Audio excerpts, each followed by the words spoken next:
धन्यवाद। कृपया सभी लोग अपना अध्यक्ष स्थान महोदय, ग्रहण करें। आपने मेरे को आगे शुरू कर अगले हफ्ते से अब बैठिए। आपने मेरे को agriculture and farmers welfare ministry की डिमांड्स पर फॉर ग्रांट्स पर बोलने का मौका दिया है।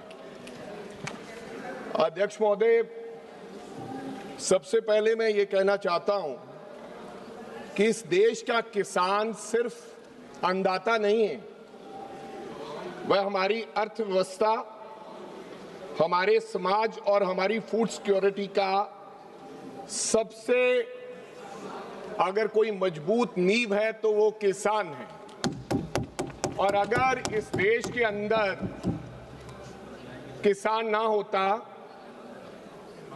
तो देश आज जहां तक पहुंचा है वो ना पहुंच सकता।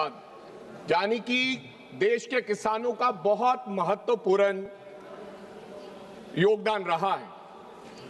लेकिन आज सच्चाई ये है कि वही किसान सबसे ज्यादा सुरक्षित अपने आप को महसूस कर रहा है। क्यों वो महसूस कर रहा है? कि उसको लगता है कि मेरी फसल का पूरा दाम मिलेगा या नहीं मिलेगा। क्या जो मैं खेती कर रहा हूं, जो मैंने बीज बोया है, क्या उसमें से फसल मैं निकाल पाऊंगा या नहीं निकाल पाऊंगा? क्योंकि जिस तरीके का मौसम है, जिस तरीके के किसान के हालात हैं, तो उसे 2 वक्त की रोटी समय पर अपने परिवार को मिल जाए, इस बात की आज के किसान को चिंता है। लेकिन मैं देख रहा था कि बजट में कहीं भी जो मूल डिमांड है किसान की, देश के किसान की, जिसके लिए बड़े बड़े आंदोलन हुए, लड़ाई लड़ी, और मेरे सामने आज मंत्री महोदय बैठे हैं, मैं ये कहना चाहूंगा साहब, मेरे को याद है मेरी उम्र 48 वर्ष की है। मैंने इतिहास में पढ़ा है कि फला फला आंदोलन हुए, फला फला ये हुआ, लेकिन अपनी धन्यवाद साहब, ये बहुत अच्छा। लेकिन मैंने अपनी आंखों से ऐसा आंदोलन अपनी उम्र में जिंदगी में कभी नहीं देखा जो किसानों ने 1.5 साल बॉर्डर पर बैठकर एमएसपी के लिए लड़ाई लड़ा। केवल एमएसपी के लिए। सर, एमएसपी क्या है सर? किसान अपनी फसल की मूल गारंटी मांग रहा है सर। किसान आपसे कोई एक्स्ट्रा चीज नहीं मांग रहा है कि हमें ये चीज दे दीजिए, हमें ये सुविधाएं दे दीजिए। किसान के जो हालात है, किसान ने ये भी नहीं कहा जो आप कहते हैं कि हम आय दुगनी कर देंगे, आपकी आमदनी दुगनी कर देंगे। किसान ने कहा कि भैया जो मैं फसल बीज रहा हूं उसकी मेरे को एमएसपी गारंटी दे दीजिए। लेकिन आपने 1.5 साल, आज के बजट में एमएसपी का पिछले 3 बजट पेश हुए, मैंने एमएसपी का जिक्र नहीं सुना। मैं आज ये मांग करता हूं सदन से कि जो बरसों से ये डिमांड है, आप एमएसपी की गारंटी जरूर दें। और मैं आपको बताऊं अध्यक्ष महोदय, मैं उस आंदोलन में शामिल हुआ था और 1.5 साल सवा साल वो आंदोलन चला, 15 महीने। मेरी माताएं, बहनें, छोटे बच्चे, इम्तिहान लिया गया सर। सवा साल बैठाया, गर्मी में, धूप में, बारिश में, तूफान में, लेकिन वो ट्रॉलियां लेकर बैठा रहा। छोटे छोटे बच्चे ट्रॉलियों के नीचे सोया करते थे सर। लेकिन मैं इस देश के लोगों का और पंजाब के लोगों का धन्यवाद देना चाहता हूं, और बाहर विदेशों में बैठे लोगों को धन्यवाद देना चाहता हूं जिन्होंने उनकी मदद की और किसान अपनी लड़ाई लड़ने के लिए खड़ा रहा। लेकिन सर 1 मिनट भैया बोलने दीजिए। 750 किसान चला गया सर, मेरी माताएं बहनें चली। सर मैं एमएसपी अध्यक्ष महोदय, 750 किसान चला गया, अपनी जान दे दी, लेकिन एमएसपी नहीं मिला। एमएसपी नहीं दिया गया। और सर 1.25 साल बाद फिर धोखा हुआ, 1.25 साल बाद फिर धोखा हुआ। आदरणीय देश के प्रधानमंत्री ने ये कहा, उस दिन हमारे गुरुओं का दिन था, उन्होंने कहा, गुरुद्वारा में गए और उन्होंने कहा कि आज मैं 3 काले कानून सस्पेंड करता हूं। हमें फिर राहत मिली सर, हमारा किसान बॉर्डर से उठा, लेकिन हमारी डिमांड थी कि आप ये 3 काले कानून वापस ले लीजिए, सस्पेंड मत करें। फिर खुशी की लहर हुई कि शायद गुरुओं के दिहाड़े पर, ये आपने कहा ना, प्रधानमंत्री ने, अध्यक्ष महोदय, प्रधानमंत्री ने काला कानून नहीं कहा। इसको निकाल दे रहा हूँ, इसको निकाल। इस गुरुओं के दिहाड़े पर कि हमारे साथ अन्याय नहीं होगा, जो कहा है, FIR लगाई, वो वापस लेंगे। सर हमें दुख किस बात का है सर? सर मैं नाम नहीं लेना चाहता क्योंकि सामने वाले फिर बोलेंगे। एक यहाँ की महिला सांसद ने सर, जो आज उस तरफ बैठती है, उन्होंने कहा ये किराए पे लेके आई हुई औरतें हैं। उन मेरी माताओं के लिए जिन्होंने हमें आल पोस कर यहां तक बैठाया, केस भी चल रहा है सर कोर्ट में, लेकिन मैं आपसे गुजारिश, मैं डिमांड करना चाहता हूं आदरणीय मंत्री महोदय से कि कृपया वो आप 3 काले कानून सस्पेंड जो किए हैं उनको वापस ले लीजिए और MSP की गारंटी वो हमें दे दीजिए। मैं सर किसान सर हरियाणा के बॉर्डर से दिल्ली आना चाहता था सर। हम एक महीना लगातार 1 महीना संघर्ष किया, फिर वहीं बैठ गए सर। कई महीने बैठने के बाद सर जब हम आगे बढ़ने लगे, एक हमारा बेटा शुभकरण सिंह, उसको हरियाणा पुलिस ने गोली मारी सर, आंदोलन में मर गया। मरने के बाद सुनिए, मरने के बाद क्या हुआ, इस देश के अंदर मरने के बाद उसे FIR दर्ज करने का अधिकार नहीं, किसी ने FIR दर्ज नहीं किया सर। माँ बाप को संघर्ष करना पड़ा डेड बॉडी लेकर, और फिर 0 नंबर FIR दर्ज हुई सर, बेनामी FIR, जिसका आज तक कुछ नहीं हुआ। मेरी गुजारिश है, मैं डिमांड करता हूं 750 किसान पंजाब का जेड़ा मरिया बॉर्डर पे। माननीय अमरिंदर सिंह जी, एक बात कह दूं कि 55 मिनट कुल आपका समय है पार्टी का, और कई मेंबर्स को बोलना है। आपका 7 मिनट 42 सेकंड हो गया। मैं चाहता हूं आप बजट पे भी बोलें, ये केवल उस कानून पे चर्चा नहीं हो रही। मैं चाहता हूं और विषय भी होंगे। आप चलो सर मेरी डिमांड है कि जेड़ा 750 किसान पंजाब दा मरिया, उन्हां से कृपा करके वो बात आपने कह दी, आपने अब बजट पे मुआवजा, कम से कम उनके लिए मुआवजा, और जो शर्तें रखी थी वो जो कहा गया था वो हुआ नहीं, उसको ये वापस लें जो 3 काले कानून है। दूसरा मैं कहना चाहूंगा सर, जब वो किसान वहां पर बैठा आंदोलन किया सर, किसान निधि योजना के तहत पंजाब के अंदर 23 लाख लोगों को फायदा पहुंचना सीगा।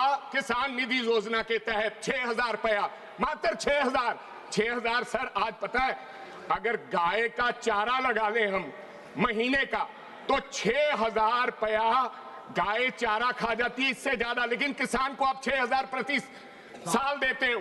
लेकिन 23 लाख, सुनिए, 23 लाख हमारे बेनिफिशरीज थे, लेकिन उस आंदोलन के बाद आपने 14.5 लाख बेनिफिशरीज के नाम काट दिए गए हैं। आपने कहा इनके कागज पत्तर ठीक नहीं है, प्लीज इसको जरा देखिए। हमारा वो जो 14.5 लाख लोगों के नाम काटे हैं, उनके बारे में जरा सोचिए। सर आपने कहा समय कम है सर। पंजाब ने सर फूड सिक्योरिटी में इस देश का, जब इस देश को अनाज की जरूरत सीगी सर, उदो पंजाब ने ढिड भरिया सर, पंजाब ने पेट भरिया सर पूरे देश का। आज सर पंजाब की हवा खराब हो गई है सर, आज पंजाब का पानी खराब हो गया सर, आज पंजाब की मिट्टी खराब हो गई है सर। असी 2 फसलां कणक ते झोने दे उस चक्कर च फंसे हुए हैं, वाटर लेवल साडा सर नीचे चला गया है, लेकिन केंद्र सरकार डाइवर्सिफिकेशन की गल कर दी है सर, केवल गल कर दी है। ਅਸੀਂ ਇਹ ਚਾਹੁੰਦੇ ਹਾਂ ਸਰ, ਇਹਨੂੰ 5 ਜ਼ੋਨਾਂ ਦੇ ਵਿੱਚ ਪੰਜਾਬ ਨੂੰ अगर सच में ये चाहते हैं कि डाइवर्सिफिकेशन होवे, पंजाब में सर कहीं पर अमरूद होता है, फ्रूट होता है, कहीं पर कॉटन होती है, कहीं पर सर राइस होता है, कहीं पर सर किन्नू होता है। अगर आप इस 5 जोन में बांटकर जहां जहां जिस चीज की पैदावार होती है, अगर आप कॉर्पस फंड रखेंगे 50,000 करोड़ रुपया पंजाब के लिए, तो पंजाब के जख्मों पर मलहम भी लगेगी जो 750 किसान मरा है, और आपको याद करेंगे कि वाकई आपको पंजाब की चिंता है तो डाइवर्सिफिकेशन हम कर पाएंगे।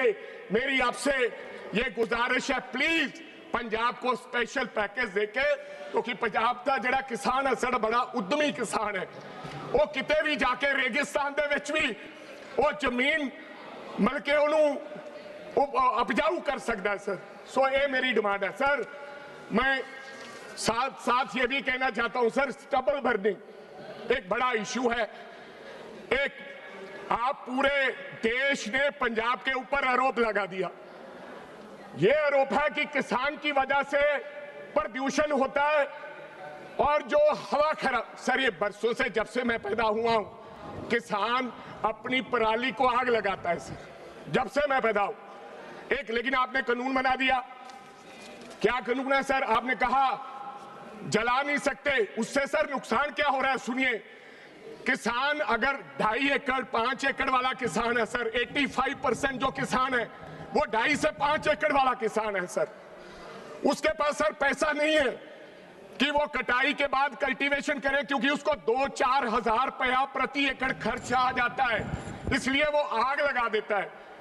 आग लगाने से उसका 4,000 बच जाता है, क्योंकि एमएसपी की गारंटी नहीं है, प्रोडक्शन कॉस्ट नहीं मिलती है, तो फिर वो धुआं होता है, पोल्यूशन होता है। लेकिन आपने सर कानून बनाया, आपने सैटेलाइट के माध्यम से कि जो आग लगाएगा उसके ऊपर खेत में किसान के ऊपर एफआईआर दर्ज हो जाता है सर।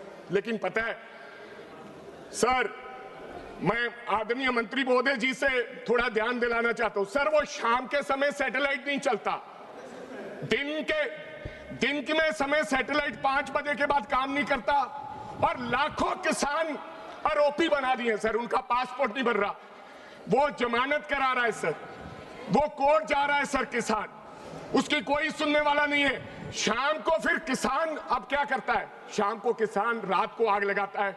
जब रात को आग लगती है एकदम से धुआं, क्योंकि सर ओस पड़ती है, आग लगती नहीं है, वो धुआं ज्यादा होता है, इसलिए एकदम धुआं आता है। अगर सुबह से आग लगने लगे तो पोल्यूशन कम हो, आप उसके लिए फैक्ट्रियां लगाए, बेलर भेजे, बेलर होंगे तो बेल्स बनेगी, और फिर सर मेरे पास 2.5 एकड़ जमीन है मान लीजिए, तो मैं बेल्स बनाकर कहां रखूंगा बताइए? वो 2 कनाल मेरा आधा एकड़ तो इसी में चला जाएगा, क्योंकि बेल्स कोई उठवाता नहीं है। तो मेरे कहने का आपको गुजारिश है कि अगर मेरी डिमांड है कि वो सैटेलाइट एफआईआर जो किसान के ऊपर दर्ज होती है वो बंद कराएं। जब तक आपके पास इंतजाम नहीं होता, मैं भी चिंतित हूं, वायु के लिए, हवा के लिए मैं चिंतित हूं, अपने बच्चों और परिवारों के लिए, लेकिन मेरी गुजारिश आपसे उसका इंतजाम मत करें, नहीं तो आप ये एक डिमांड सर 5,000 रुपया सरकार रखे कि जो आग नहीं लगाएगा उस किसान को 5,000 रुपया देंगे। किसान आग नहीं लगाएगा, क्यों लगाएगा किसान? उसके भी तो बच्चे हैं। तो मेरी ये सर गुजारिश है आदरणीय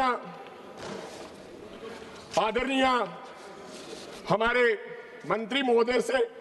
सर अभी हाल ही में आपको पता है सर, फसल बीमा योजना एक नाम की एक योजना है,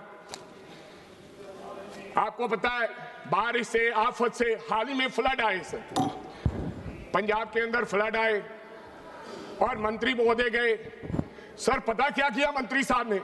मैं तो इनको बहुत तब से देखता हूं जब से ये मुख्यमंत्री है, और मेरे को जब शिवराज चौहान जी आते हैं मेरे को लगता है कोई मसीहा आ गया किसानों का। लेकिन हुआ क्या, पंजाब में फ्लड्स आए तो ये गन्ने में घुस गए सर, पजामे के साथ पानी में गन्ने के खेत में घुस गए। मैंने बोला भाई बन गई बात, पंजाब के लोगों की बन गई बात, अब तो राहत आएगी। गन्ने में घुस गए, ट्रैक्टर पे चढ़ गए, फोटोशूट बहुत बढ़िया हुआ सर।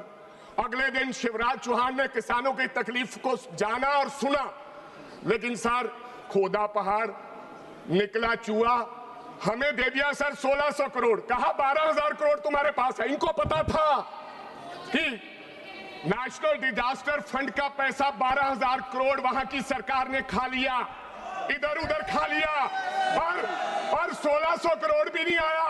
आज तक पंजाब का किसान जूझ रहा है, लड़ाई इनकी और झाड़ू सरकार की है, लेकिन पंजाब का किसान मर रहा है। 1 रुपया नहीं पंजाब के किसान को आया है। भाई आपकी लड़ाई है, आपकी फसल बीमा योजना, तो आपको आपका इंतजार कर रहे हैं। वो कह रहे हैं दोबारा अजनाला में आएंगे शिवराज चौहान जी, उनका स्वागत करेंगे। मेरे कहने का मतलब सर ये धोखा है, धोखा है पंजाब के देश के किसानों के साथ। अगर सर देखिए सर, अगर आपको पता है कि डिजास्टर का पैसा पंजाब सरकार ने गलत जगह पे इस्तेमाल कर लिया, थोनू पता है कि है नहीं, तुसी फिर सानू पंजाब नू डब देने छड़ गए। So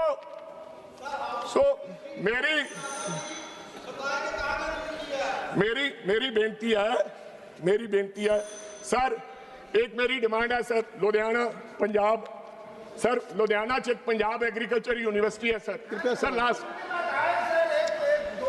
your party has given 15 minutes for him. I have already sir agriculture university है लुधियाना दे विच, और सानू सर मैनू पता लग्या कि यूनिवर्सिटी नू हर साल लगभग 50 ਤੋਂ 70 करोड़ रुपया सालाना अनुदान की लोड़ है सर। उन्होंने रिसर्च वर्क की लोड़ है sir, 50 to 70 CR sir per year. मेरी आपसे गुजारिश है सर, लुधियाना की यूनिवर्सिटी के लिए अगर सर वहां पैसे नहीं दोगे, वहां वो नहीं पैसे लगेंगे, तो कैसे हमारे माहिरों को पता चलेगा कि कौन सा बीज है, क्या है, कैसी फसल करना है? तो फिर डाइवर्सिफिकेशन तो हो ही नहीं सकता। मैं आपसे गुजारिश करूंगा कम से कम 50 से 70 करोड़ रुपया हर साल, और मैं तो ये भी कहूंगा कि अगर 500 करोड़ रुपया आप कॉर्पस फंड उस यूनिवर्सिटी के लिए रख दें समाप्त करें, तो हमारे लिए बेहतरीन होगा। लुधियाना एग्रीकल्चर यूनिवर्सिटी के लिए ऑलरेडी इंफ्रास्ट्रक्चर है। आप समाप्त पर बिना, हाँ सर करता, प्लीज कर लीजिए सर। आपने हमें 9 दिन सस्पेंड किया, आपने हमें बाहर प्यार दिया, अब अंदर भी प्यार करें। 1 मिनट और बोलिए, आपकी पार्टी का जितना टाइम आपने दिया सर उससे ज्यादा। सर लुधियाना एग्रीकल्चर यूनिवर्सिटी के लिए मेरी सरकार से गुजारिश है कि वो जरूर अपने इसमें आपकी जो डिमांड्स वो कह दीजिए, इसलिए कि हाँ तो यही है sir, this is the demand only. ठीक सर किसान को ऐसे ही दोष देना, ऐसे ही इधर उधर की बात करना, ये कोई अच्छी बात नहीं है। मेरी दोबारा फिर मैं गुजारिश करूंगा, नहीं तो फिर और लंबा चला जाएगा। मत जाइए, मेरे और साथियों ने भी बोलना है। एक मैं और बात कहना चाहूंगा सर, आपने 1600 करोड़ रुपया, 16 लाख करोड़ रुपया आप लोगों ने उद्योगपतियों का माफ कर दिया है। सर छोटा किसान, मध्यम किसान, जेड़ा मध्यम किसान ते कर्जा है सर, छोटे ते मध्यम किसान ते कृपा करके सर ओनू वन टाइम डेट रिलीफ जेड़ा हैगा विदाउट इंटरेस्ट क्लियर करन दी इजाजत दी जावे। यही मेरी जेड़ी गुजारिश है सरकार को। धन्यवाद जी।